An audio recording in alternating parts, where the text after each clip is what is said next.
This version of the podcast is mixed in mono, but if you would like to listen in 5.1 surround sound, please visit ufocast.co.uk/prisoner for more details. This is episode 9, but we recorded it 10th, back in May 2022. Welcome once again to, what did we end up calling it? By Hook or By Crook, which is kind of the UFO cast does The Prisoner. Which is kind of the name we should have gone with in the first place, but it's too late now. It's far too late, because we're bobbing through them. Right, I'm Michael from the Tin Dog Podcast, and my good co-host as ever, my fellow number 2 is... Luke from, well, I'm not Smudwhip anymore. No. Luke Overthinks, well, and the UFO cast, I suppose. Those are my two online things. And this right now, which is going out. Well, it depends where you're listening to this. You might be listening to this on the UFO cast feed. You might be listening to this on the Tin Dog Podcast feed. Or you might have stumbled across it on YouTube somewhere. So, or you might be listening to it in surround sound. I can't believe you've got the kit to make this surround sound. I have got the kit to make this surround. Yes. So, yes. Right. Yeah. Go on. Well, we have got, as always, a special number 3 this week, and he is. I'm Rob from Wasting Time on Twitter, basically. Yes, I'm Rob Valentine, and I like The Prisoner, basically. Those are my credentials for turning up. Excellent. This is a safe space, so welcome. Now, some people who follow the Tin Dog Podcast might have possibly come across his name before, because, as far as I'm concerned, he is a big Finnish writer.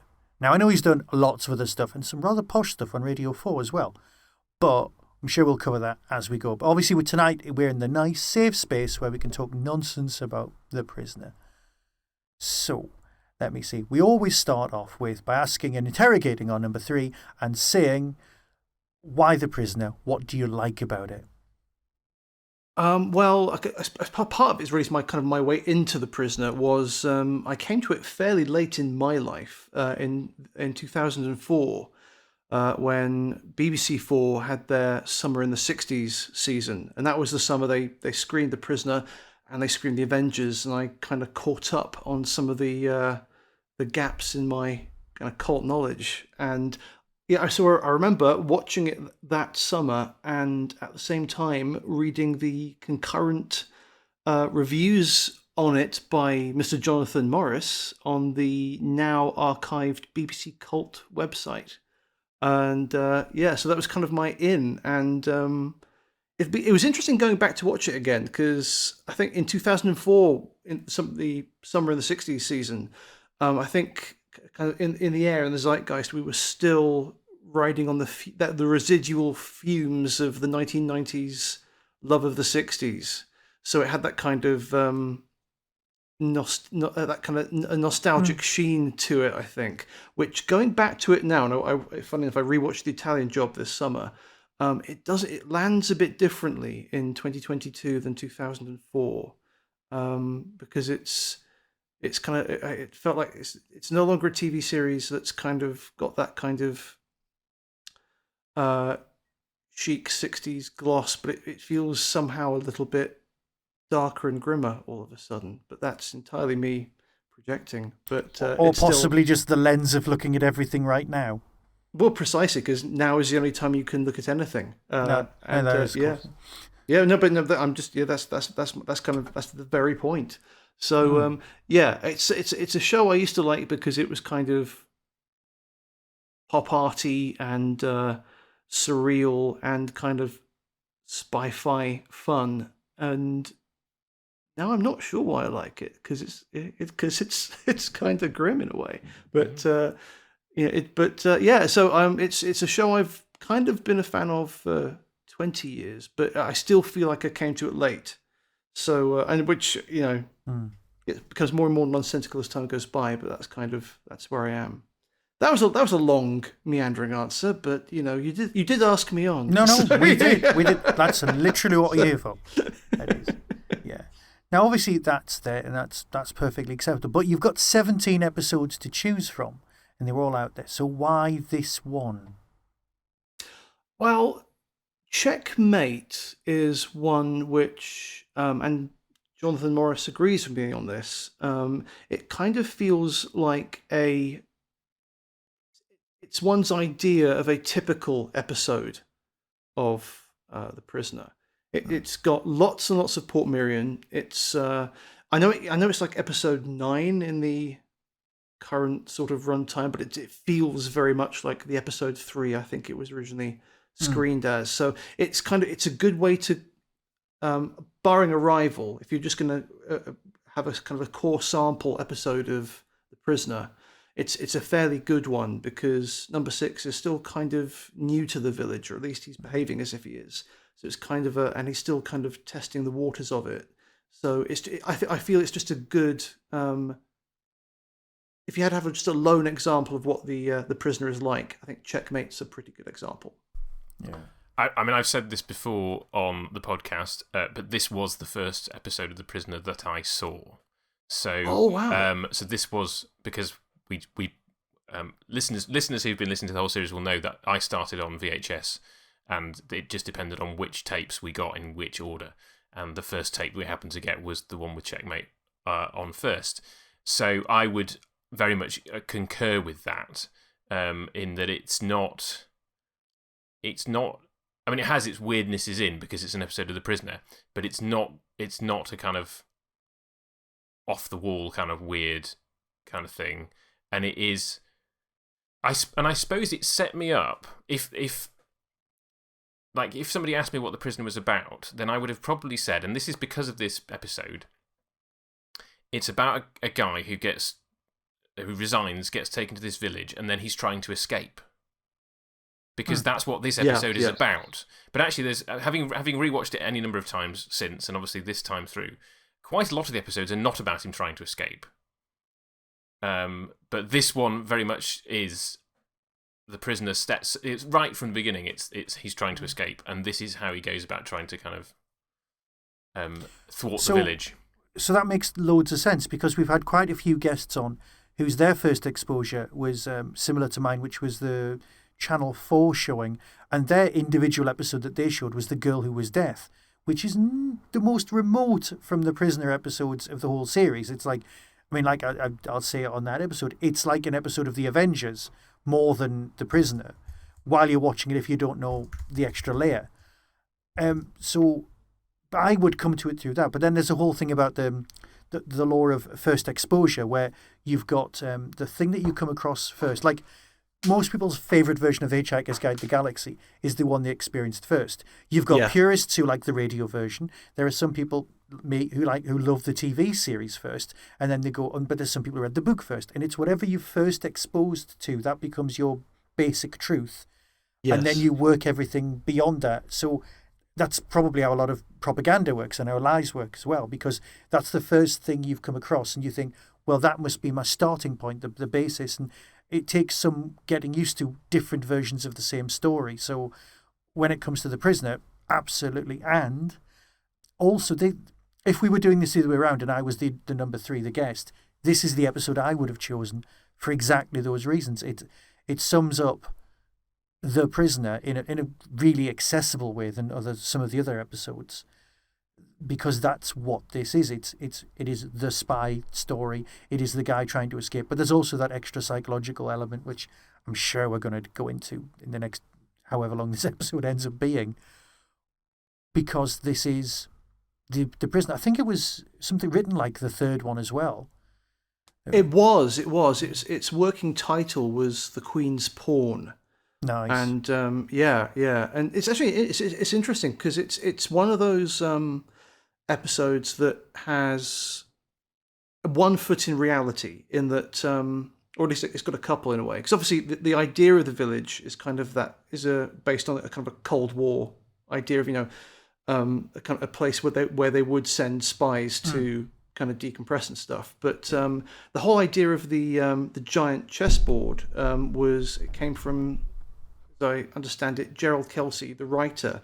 In 1959, he went on a holiday to Germany, and in this German castle, they had a giant chess set on which the kind of the local baron would play chess with his retainers against some guest or other. And so 6 years later, he put that into the script. So the core idea has been lifted in from real life. But also the other kind of idea that has been lifted in a similar way, as far as I can tell, is having the hypnotism tracking necklace ploy thing comes, as is explained in the story, comes from implanting tracking devices into dolphins to track submarines. So although we've got this kind of fantastic pop art spy-fi setting, these just random bits of real life odd stuff have been kind of just folded in, and it's one of those rare episodes where yes, it turns out the boat is actually owned by the village, but it's one of those episodes where briefly you kind of feel like you've got beyond the confines, even though you haven't. But it's so it's one of those ones that kind of, and there's also reference to Pavlov and his experiments. So it's one of those ones that feels a bit more spy-fi, a little bit more grounded. I say a little than some of the others, a lot more grounded than some of the others. But there's that. Yeah. Well, we might as well cover this bit now with the mention of the Pavlov thing. There's a conversation between Peter Wingard, number 6, and he's saying Pavlov, and he keeps correcting him and going dogs, and he's going rats, dogs, and it feels almost like they're tripping over each other's lines, or they're improvising that bit where they're trying to correct, and it's like, is that how you see everyone as rats, or was Pavlov's other experiments in?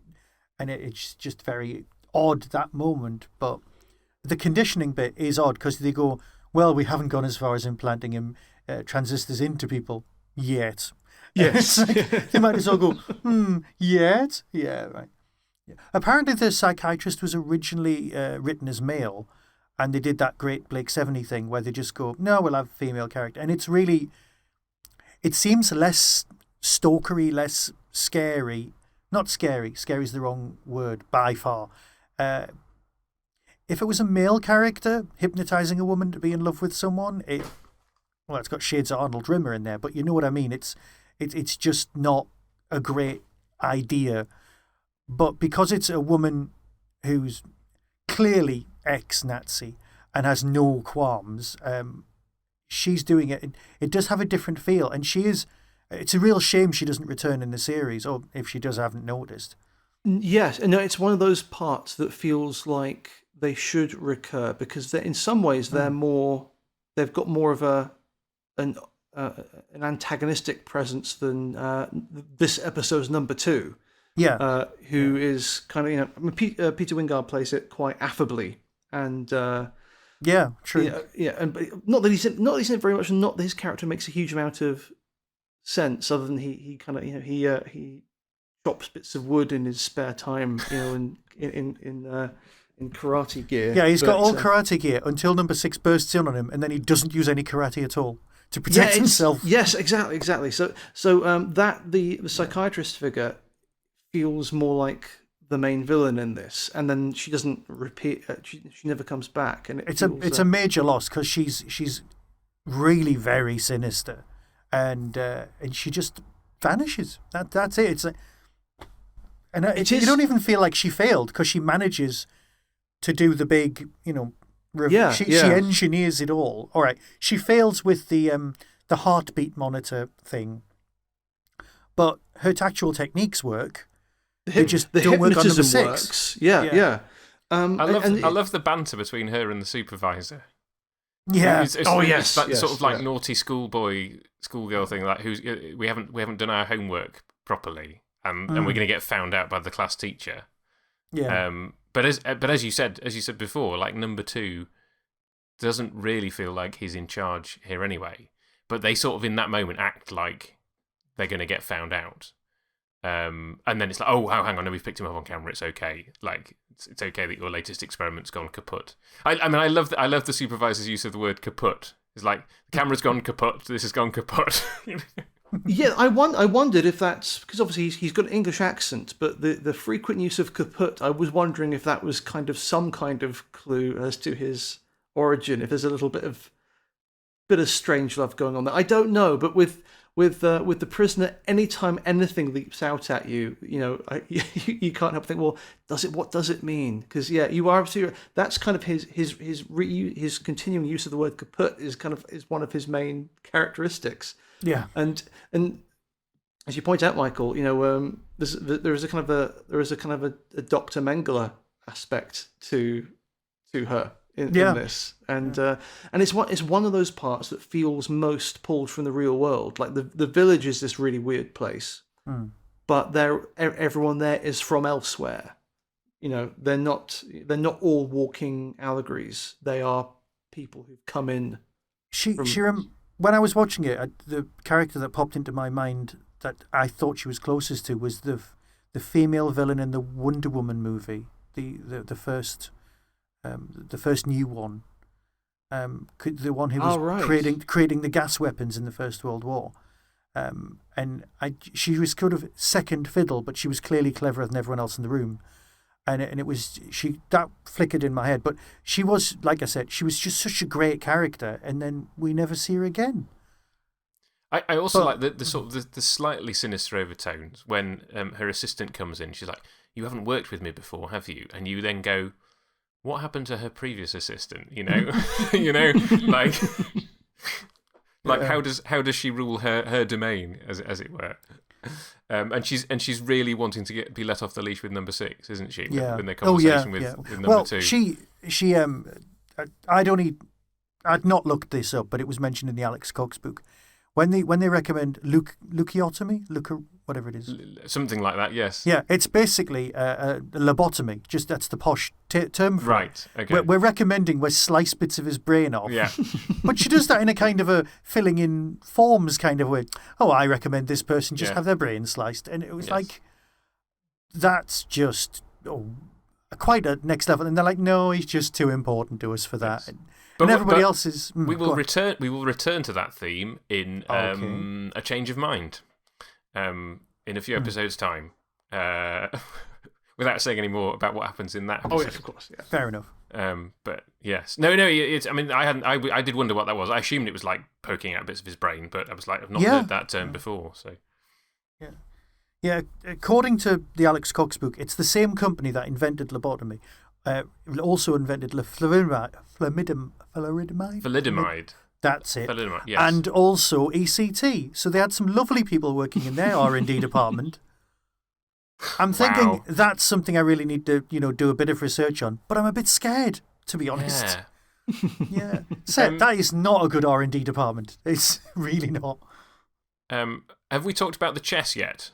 A little about where its origin comes from, but there was something I wanted to add anyway, so you go for it, and then I will. So, and I am guilty of this myself because when I went to film school in Oxford 10 years ago, wow, the time's gone. I made a short film about we basically had to make a film about somebody else on the course, and I made a film about this guy, and he liked chess, and he also liked rugby. So I did this whole thing, and it didn't work. Lots of people didn't get what was going on, but I basically had a mixture of chess and then what was going on in his head was rugby moves, right? And by the nature of the film, it was like 2 or 3 minutes long. You had to kind of curtail the chess game so that you could get from the opening moves to checkmate in the space of like 2 minutes.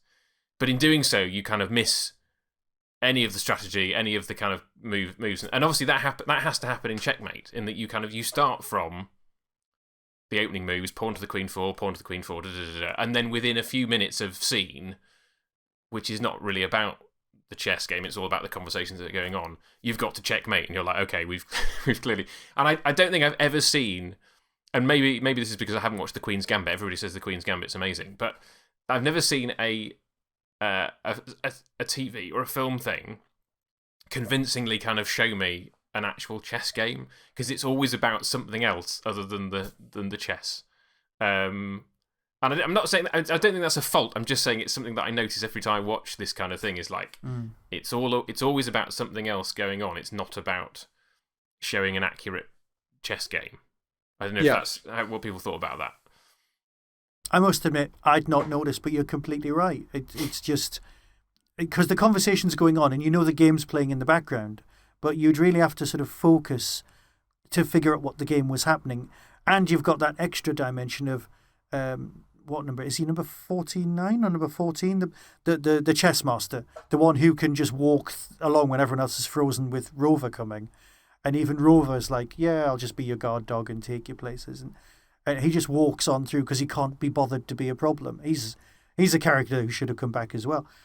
The one who plants the idea of the psychology of the game. But he plays chess not knowing...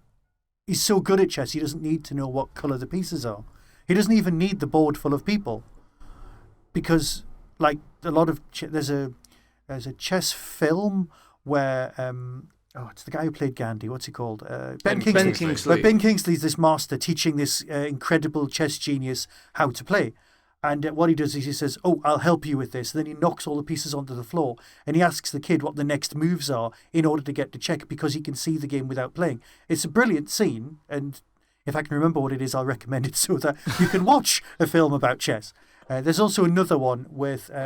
some African girls, and I think that's on Disney Plus, and that's based on a true story about people escaping from the ghetto using chess, and that's a superb film because that's based on a true life story. But like you say, it's the social interaction that's the important bit. Chess is just the vehicle for the plot, which makes sense.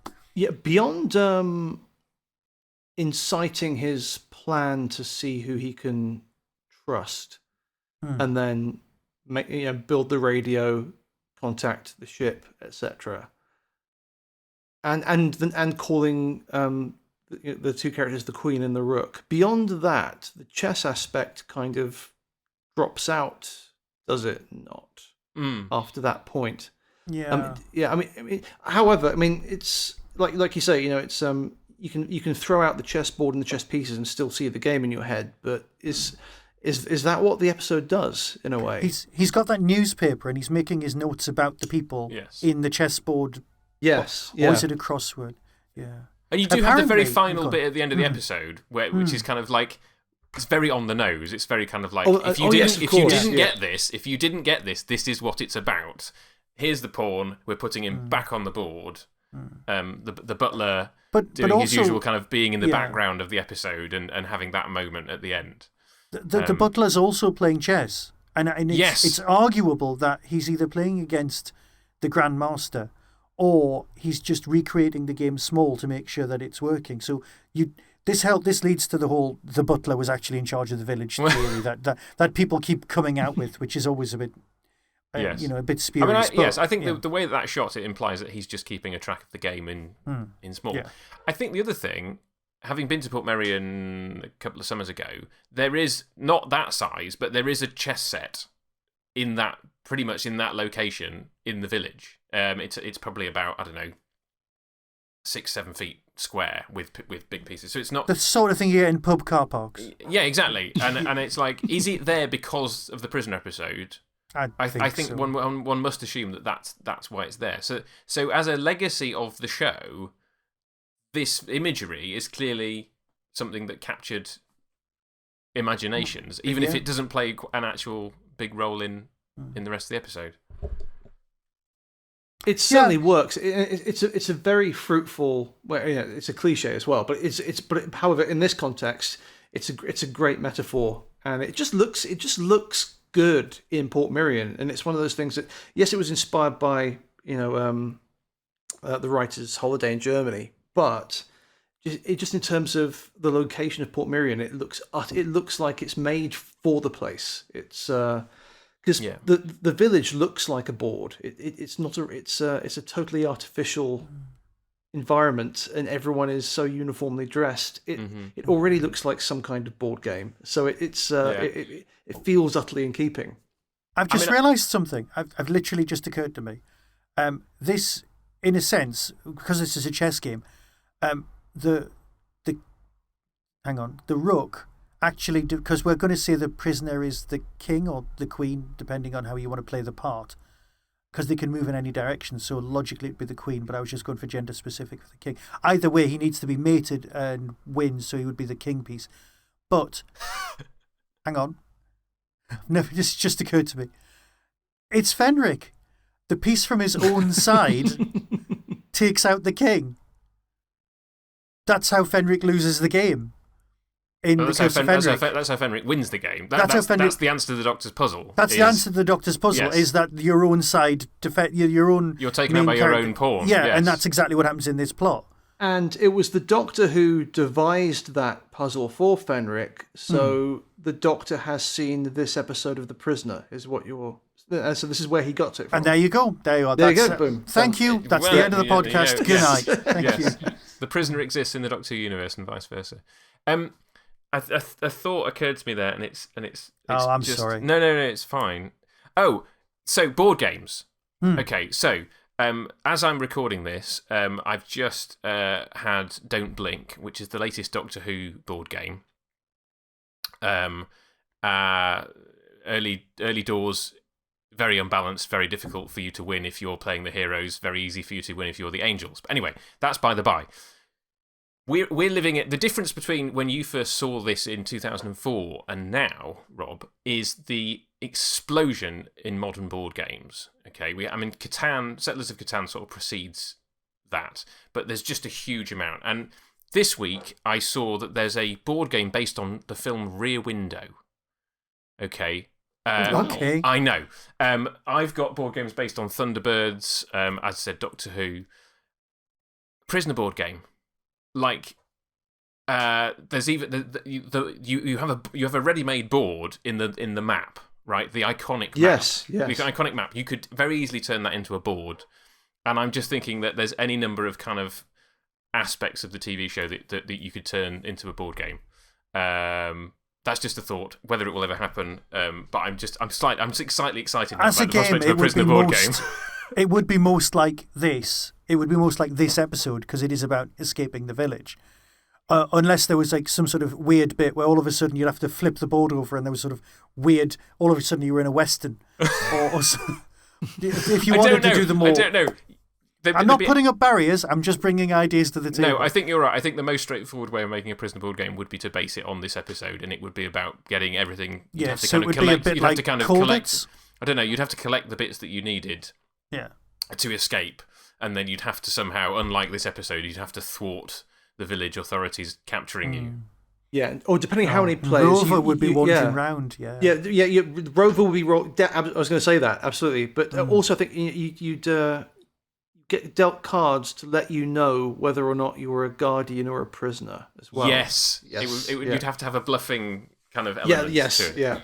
So, I've got the GURPS version of The Prisoner. Oh, you have, haven't you? I've got the RPG version with all of the rules. And there's a big section on being a guardian versus a prisoner, being a guardian who thinks they're a prisoner, or the other way around. And it's very cool. But I've never, ever played it. I just want to... So we talked about George Coulouris's character, because he interests me because the whole scheme fails because...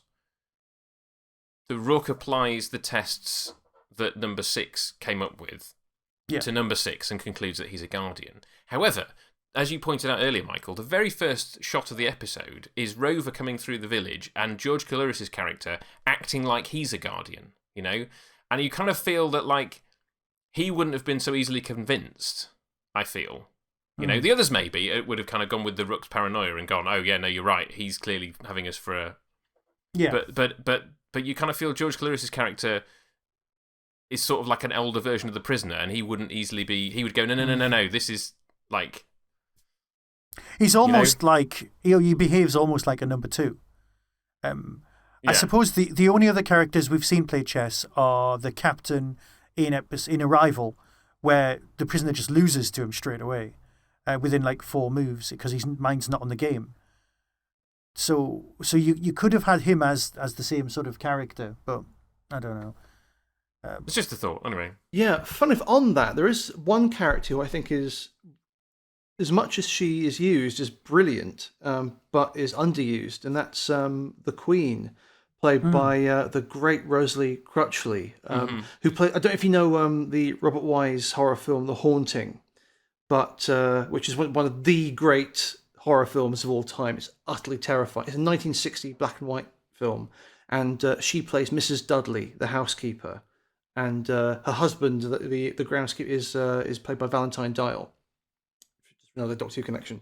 But yeah, she when she first meets the prisoner, she said she invites him to play and asks him, "Would you like to be the Queen's pawn?" And so I was kind of expecting that to actually come to pass, and that there be some kind of game that she was playing in which the prisoner was just her pawn. It didn't happen, but that was kind of what I was kind of hoping would. But that would have been amazing if there was that extra level of deception going on. Yeah, I was expecting it because at that point in the story, I'm just desperately looking for allies because that it could be the case that no one is on the prisoner's side, but most of us, we're always looking for helper figures in life, in stories and in life. But with her character as well. When the psychiatrist is explaining what the hypnotism, how it works, and what she's willing to do for number 6, she says she would even betray him to protect him, and which I thought again was gonna set up for what was going to happen at the end, that she would betray him because she thinks she loves him, and again it doesn't happen, and that's my one problem with the episode is that. I was expecting the Queen to just appear and be vital in that final act. It would be like, I suppose that would almost be a repeat of Free for All, in that you've had this woman by his side throughout, who then turns out to be the villain of the piece. I mean, I think that I agree with you, Rob. I think that highlights, and I suppose the script deals with it, that and you could see this as bad plotting, or you could see it as the pride of the psychiatrist coming before a fall, in that her plan is excellent, apart from the one obvious flaw, which is what ends up happening, in that they've told her, he gave you this locket. Okay? And they're like, well, are they not ever going to have a conversation about the locket, right? Because the minute that they have a conversation about the locket, it's all going to unravel, which is what happens, in that he's like, can I see it? And the minute it's not like they've even concealed the transistor. It's like flip open the locket, photograph on one side, transistor on the other side. They could have easily kind of put a photograph on both sides and made it more kind of. But it's almost that plot, that subplot, is about her arrogance, that she thinks that she's not going to get found out, and actually she gets found out in the most simple way, and inadvertently provides the final component for the radio conveniently. So I think, but I agree with you. It's disappointing because then from that point on, Rosalie Crutchley is out of the story. Like she's discarded because she's no longer required by the plot, and you feel that actually she's just left as a loose end because she's still been hypnotized. Like the locket's gone, but she's still going to want to be near him. She still thinks he loves her, and then she just vanishes from the story. Yeah, it's a tiny little frustration I have with it, but your point just it really just drives home. Just should have gone with an implant. Just brain implants are the way, and at the next village board meeting, I'm sure it would get brought up. No more lockets, no more bug jewelry. Just just needle straight in the brain. A little bit of surgery, in it goes. Yeah. I do love the scene in his house though. Oh, yes. I think it's the only scene in the episode in his house, isn't it? Where he's getting ready for bed and then he's like, well, hang on, she's making hot chocolate. And he does have very overly complicated pajamas. Every time you see him dressed for bed, he's dressed in more and more and more outlandish gear. And it's sorry, are they silk pajamas? You're in the village. Oh, that's fine. It's one of those very rare times you get to see number 6 properly flustered, and he does. McGowan does kind of exude this no sex please vibe. It's really, really strong with him. But that scene has my favourite exchange in this whole episode, which is when the Queen asks him, "May I see you again?" He says, "Yes, I'm here all the time." It's just a brilliant line. It's for me that's just the best. That's the best line of the episode. I like it because I think you're right. He's flustered, and he goes too far, and then he immediately realizes he's gone too far. In that he's kind of been quite shouty, and then he pedals that back and tries to be as conciliatory as possible towards her. And I think we've talked about this before, and I don't know. I'm slightly making a decision here, Michael. We occasionally stray into spoilery territory. Yeah. And I think you sometimes just have to. But once you've seen "Do Not Forsake Me, Oh My Darling," yeah, a lot of his behaviour makes sense because it's just an outworking of him being faithful to his fiancée. You know, whereas obviously you don't know that for most of the series, or well, depending on what order you watch it in. That's just in the background of the prison. The reason that he's not getting romantically involved with anybody while he's in the village is because he has somebody on the outside who he's not going to betray. Which actually becomes part of his motivation for getting out. Yes, exactly. Though, I mean, as we've seen a couple of episodes ago from Many Happy Returns, he doesn't go and look for her in that, because obviously when they wrote that, they didn't know they were going to write. You know what I'm saying? So there's an element of like the production behind the scenes of like, was that in McGowan's mind when he was making it? Probably not. But you can once you've got the whole series as a sort of piece of evidence of like what's going on, you can then say, well, the reason that he's not, that there's no sexy stuff going on, is because he's being faithful to his fiancée. No, I can see that. Yeah, that's really... It works. I mean, from a... What do they call it? Is it a Doylist perspective? Or... Yes, if you're looking at it from the production point of view, you're a Doylist. If you're trying to look at it from inside the world, you're a Watsonian. That's it, yes. Yeah. Well, from both points of view, they do work. Yes. But I mean, obviously, from the Doylist perspective, he's on record as basically saying that he thought that kind of thing was inappropriate for television. Yes. Like, he did stuff on film that was more, like, racy, but as far as he was concerned, television was not an appropriate place for sex, which is why he made sure it didn't happen in Danger Man, and he made sure it didn't happen in The Prisoner. And yet he was making the single most expensive TV programme in the world at that time. But yeah. yeah. With cinematic values that we still watch now. Yeah. But yeah. The way I read that scene where he kind of he relents and backtracks with the Queen a bit is that he's, as far as he knows, that she is an employee of the village and that she's the enemy, and he's quite brutal. But then he kind of has, well, no, maybe she isn't, and he's not a sadist, and he's not a brutal man, and he has to countenance a possibility that maybe she is another prisoner, and that's and that's one. Yeah, sorry. No. I was just saying he never applies those psychological tests to her that he's applying to everyone else. The are you a guardian or you're not a guardian? He never, and it would be logical because that's a major theme of the plot. He never goes up to her and goes, the way she acts, maybe she's just already done that, and he assumes she is another prisoner. Is it the fact that she has already volunteered to help him uninvited, and that's outed her as a potential saboteur, or at least... But then the Rook actually says, I've been caught out like that before.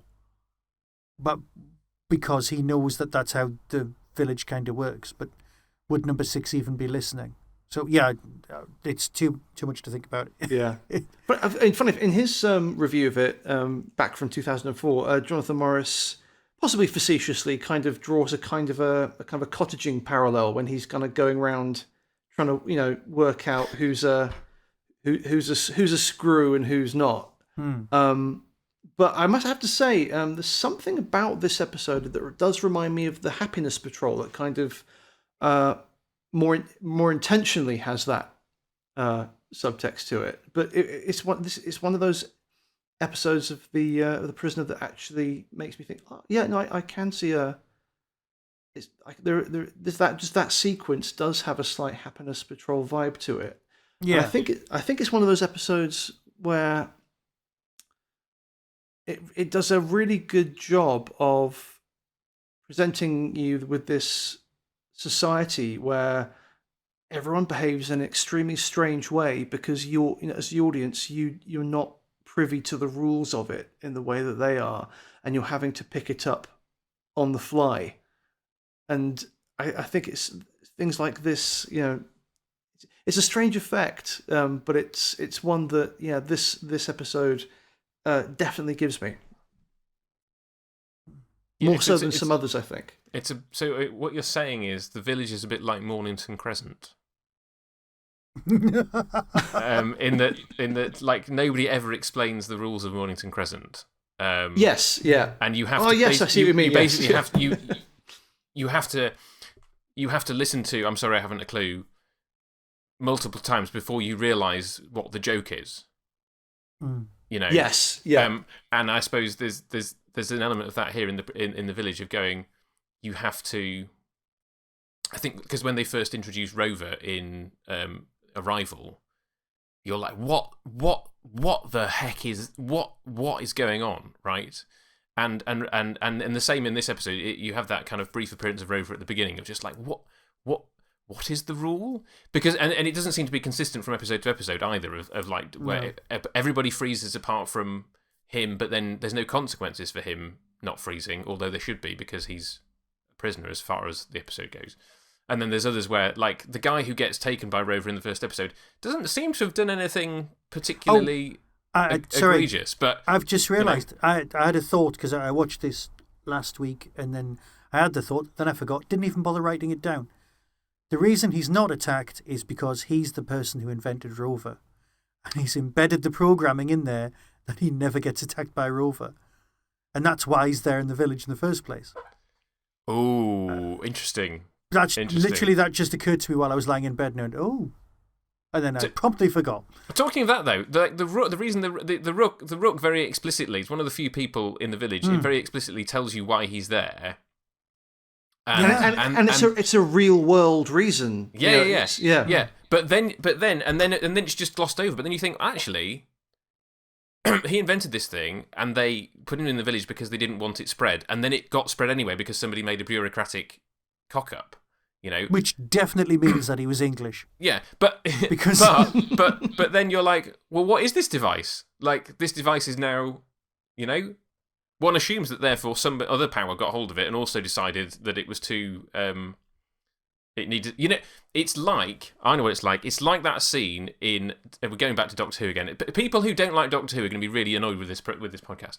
It's like that scene in Dalek where Van Statten goes, we cultivated microbes from the meteor, and what did we find? The cure for the common cold. But of course, we haven't given it out because it's much better to sell thousands of palliatives. Like the problem with creating something like the Rooks created as this kind of like genuinely altruistic benefit of the whole humankind is that obviously there's lots of people who aren't interested in the benefit of the whole humankind, and they're the kind of people that get their grubby mitts on it and make sure that it doesn't ever get out. To be fair, all he's really invented is an early warning system, and once the missiles are in the air, knowing they're coming, all that allows you to do is launch a retaliation, which admittedly is kind of the whole point of mutually assured destruction, which is kind of what we had anyway, kind of around this time. That's the reason that the 4-minute warning exists. It wasn't for us. It was to give 4 minutes warning to the Americans as the missiles flew over our heads. Yeah. That was the actual real purpose for that. You see, my reading of what he said was that he'd invented something that's more like the Iron Dome that Israel has. Oh, I don't know what that is. Share. So the reason that like Israel, I mean, I'm it's very difficult to be like apolitical about this, but basically, Israel has a system that eliminates an insane percentage. It's something like 95%, possibly even higher, of the rockets that get fired into it from Palestine. And it basically works by detecting the launch and figuring out where they're going to be and firing an intercepting missile. The way that Star Wars was meant to work for Reagan. Yes, but it worked, but it works for the whole. It's on a much smaller scale. It's much more. So therefore, the maths is easier to do. My assumption was that he'd invented something like that basically would make firing missiles at another country impossible because everybody would have a system that would be able to intercept. Yeah. Okay. Thus rendering all missiles. Thus rendering it all kind of pointless. Yes. But again, I don't know. I don't know what was in the writer's mind, and it's up to each individual to interpret that. It makes all of those arguments make sense. So that's fine. And something nice and vague makes the episode timeless. So that's perfectly acceptable. Yeah. Right, now we've reached that point, I think, fairly naturally, where we can look at some of the other things involved. Shall we do the Doctor Who guest star, or does anybody have anything that they've not covered Well, yet? yeah, I was going to say, Rob, you're the guest. Is there anything else you want to say about the episode at this point that we haven't? Well, no, I'll just reiterate to anyone who's interested in likes horror films. If you haven't seen The Haunting, see The Haunting, because it's a great film, and Rosalie Crutchley is in it, so it's got a prisoner connection. So there you go. I've just looked at my notes, and there's two things that we hadn't really covered. The first one was, what do you both think of the word association? Because number 6, who notoriously doesn't hang around with psychiatrists, they go, let's bring him in for a chat.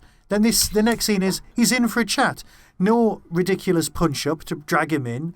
No drugs to knock him out and bring him in. He's like, do you want to come in for a chat? Of course I will. Comes in, sits down. Then they just do a word association with him. And admittedly, one of them's Free for All, which is kind of a nice reference to another episode. But has he rehearsed this so that he thinks, they're going to do some word association, I'll just have something up my sleeve or something?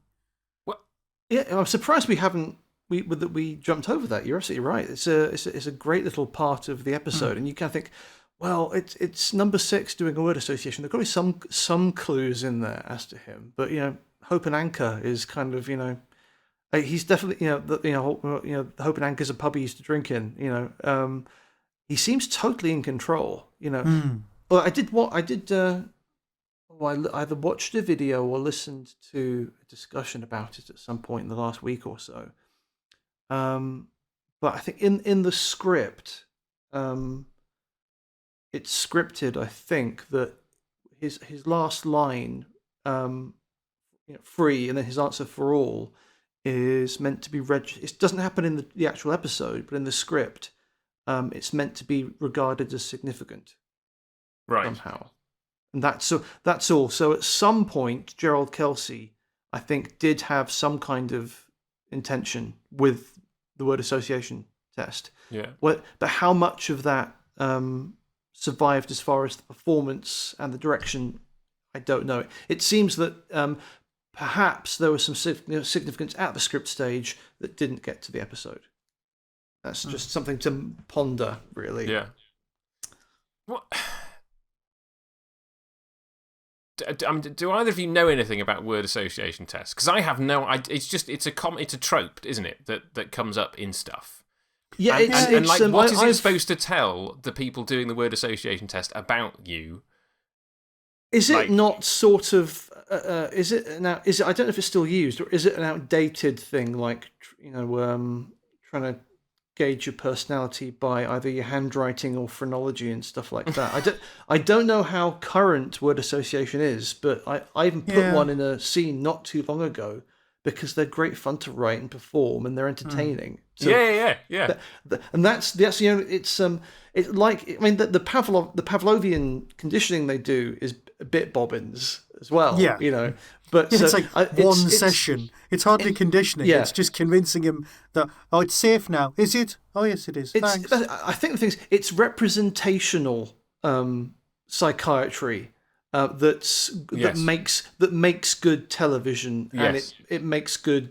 It performs well because you've got two actors playing off each other. Yeah. So I think really that's probably the limit of the seriousness we can honestly apply to it.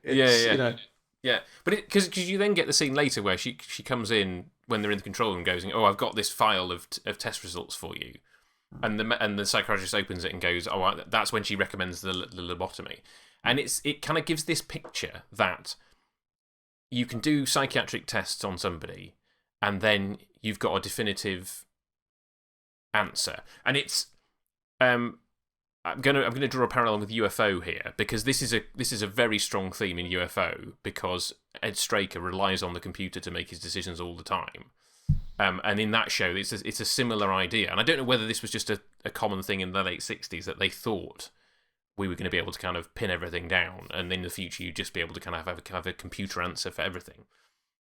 And there's a similar scene in Flight Path where they're interrogating George Cole to find out whether he's been compromised or not, and it turns out that he has.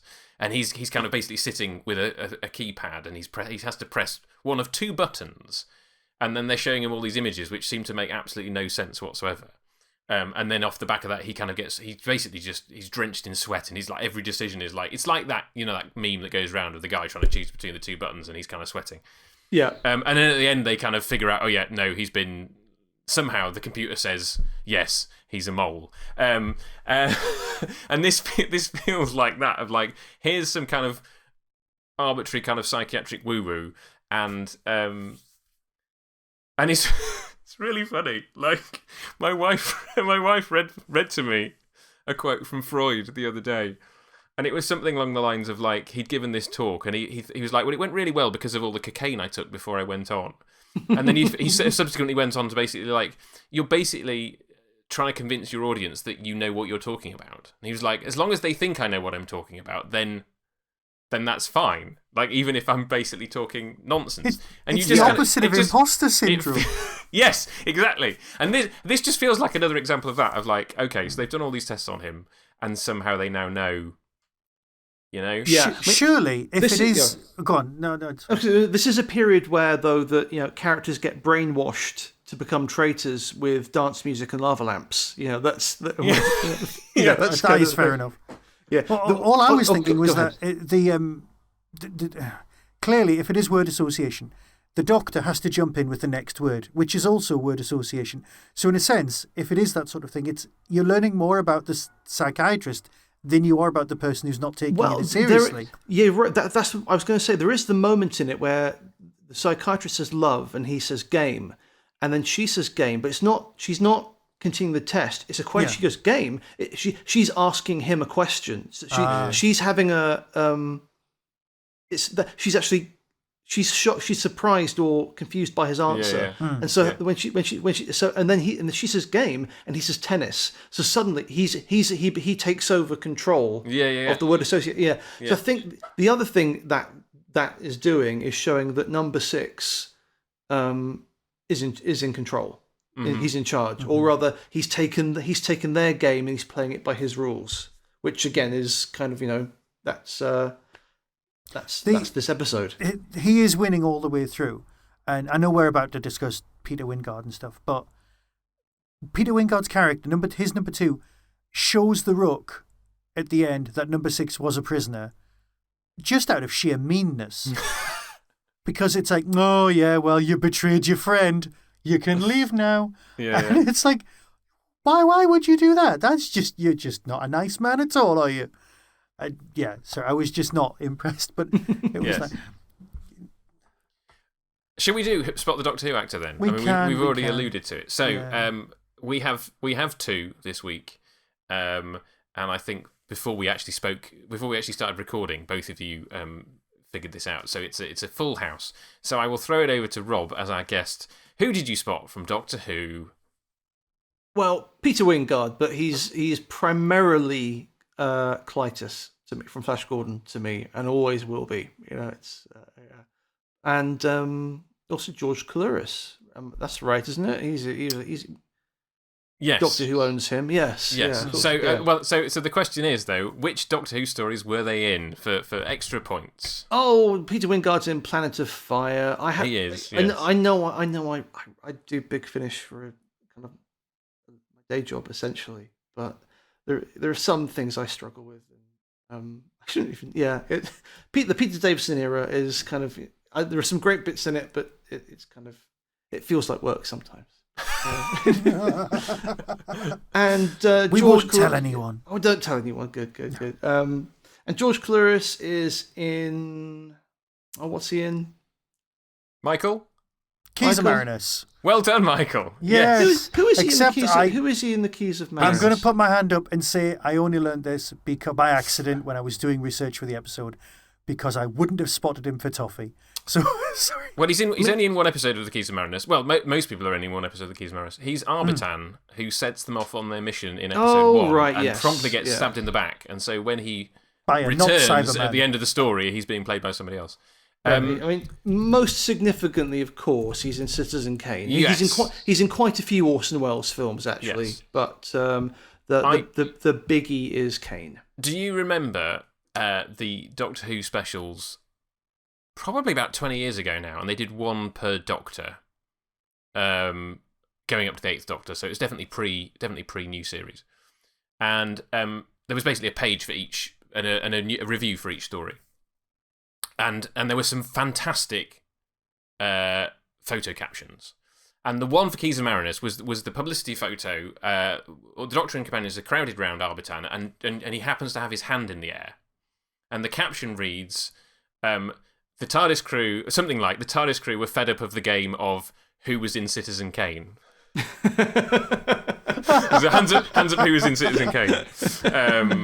Which that's one of the, I don't know, you're like, why do I remember a caption? Because it tickled me, it was very funny. But yes, it's like, yes, he was in Doctor Who, but more significantly, as you say, he was in Citizen Kane. And here he is having a bit part in The Prisoner. Actually, that reminds me. I knew there was one other thing I wanted to talk about.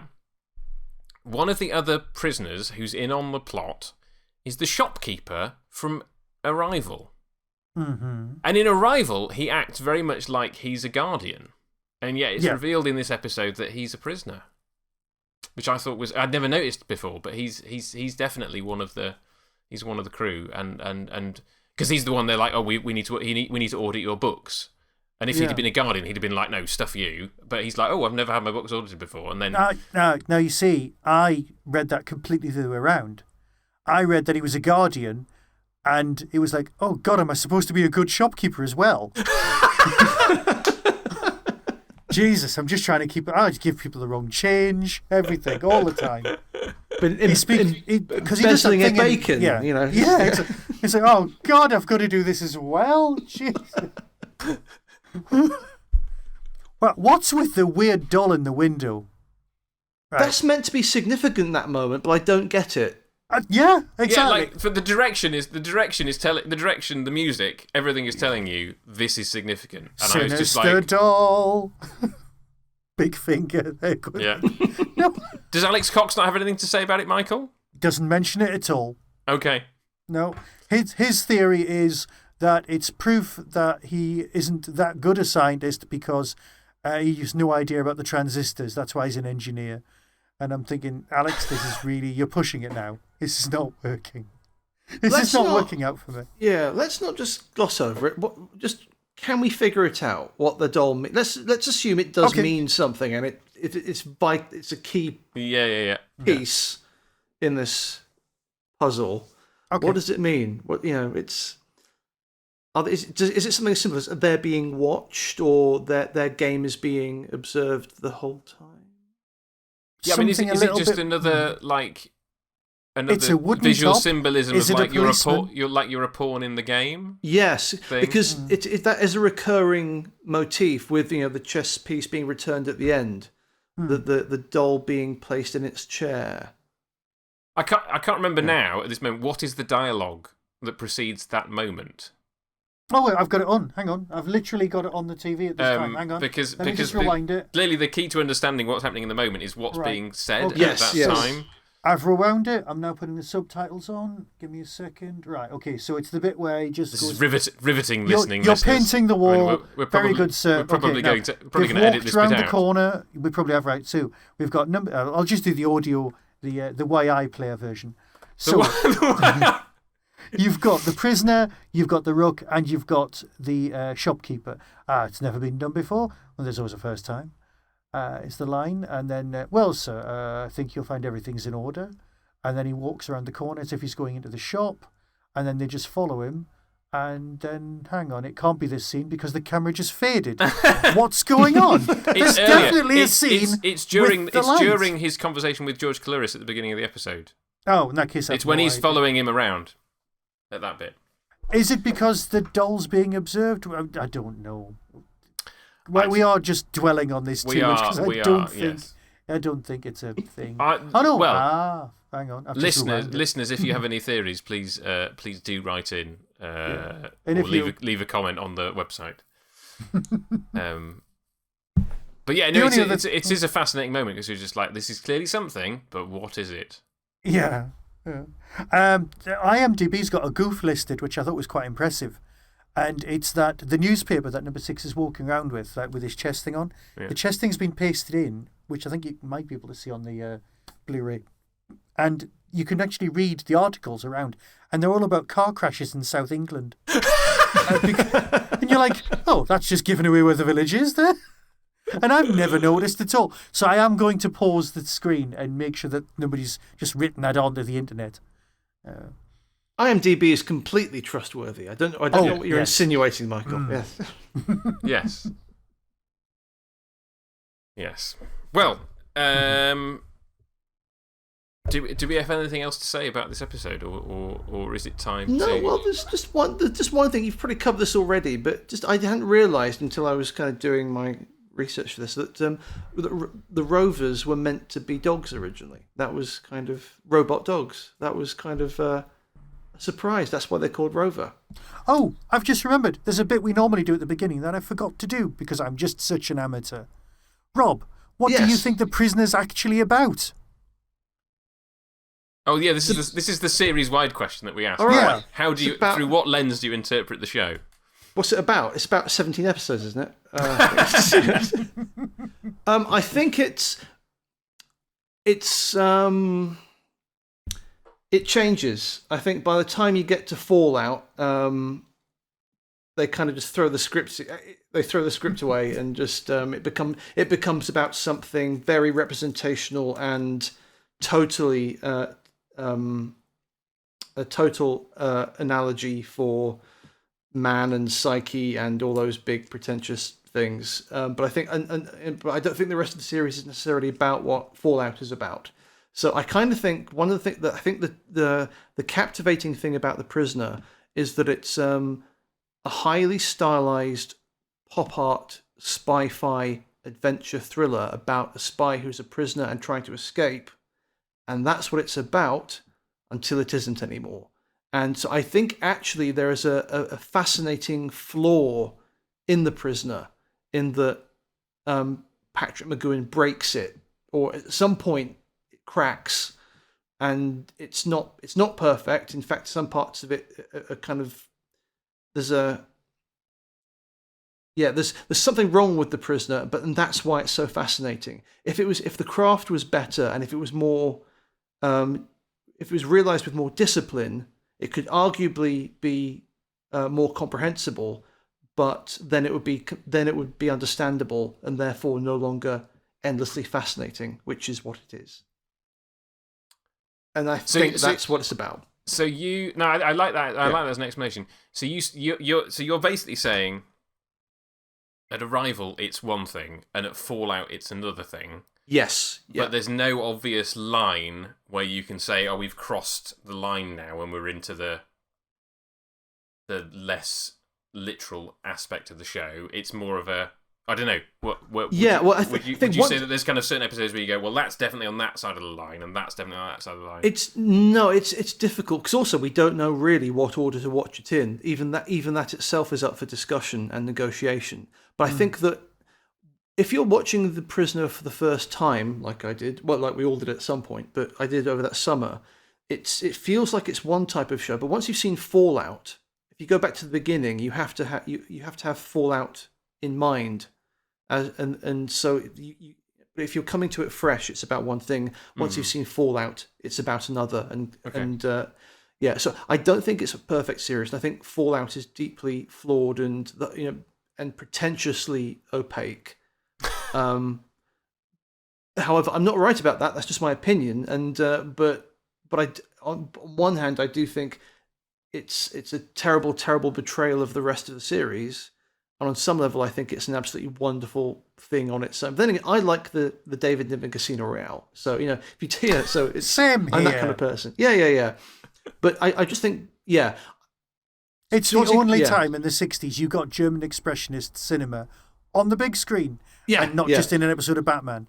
So yeah, I can enthuse about that for a very long time.